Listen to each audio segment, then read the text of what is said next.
کلام مقدس میں سے ہمارے لیے آج کی تلاوت مقدس یعقوب رسول کا خط 3 باب پہلی 10 آیت تک پڑھیں گے۔ اے میرے بھائیوں، تمہیں بہت سے استاد نہ بنے، کیونکہ جان لو کہ اس کے سبب سے ہماری زیادہ سخت عدالت ہوگی، اس واسطے کہ ہم سب کے سب بہت سی باتوں میں خطا کرتے ہیں۔ اگر کوئی بات کرنے میں خطا نہ کرے تو وہ آدمی کامل ہے، وہ سارے بدن کو بھی ضبط کر سکتا ہے۔ دیکھو، جب ہم گھوڑوں کے منہ میں لگام دیتے ہیں تاکہ وہ ہمارے تابع رہیں، تو ہم ان کے سارے بدن کو گھما سکتے ہیں۔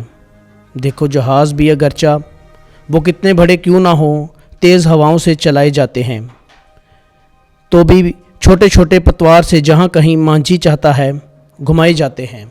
ویسے ہی زبان بھی ایک چھوٹا سا عضو ہے، مگر بڑی شیخی بکارتی ہے۔ دیکھو، تھوڑی سی آگ کیسے بڑے جنگل کو جلا دیتی ہے۔ زبان بھی ایک آگ ہے اور شرارت کا ایک عالم۔ زبان ہمارے اعضاء میں ایسی ہے کہ یہ سارے بدن کو داغ لگا دیتی ہے اور پیدائش کے دائرہ کو جلا دیتی ہے، اور خود جہنم اسے جلاتا رہتا ہے۔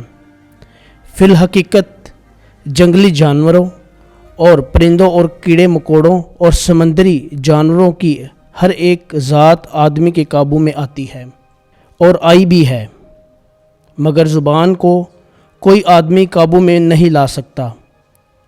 وہ تو ایک بلا ہے جو تھمتی ہی نہیں اور زہر قاتل سے بھری ہوئی ہے۔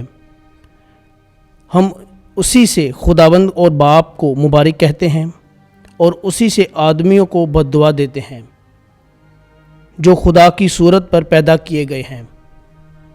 ایک ہی منہ سے برکت اور لعنت نکلتی ہے۔ خداوند کا پاک کلام پڑھا اور سنا جانا ہم سب کے لیے باعث برکت ہو۔ خداوند کا شکر ہو، آمین۔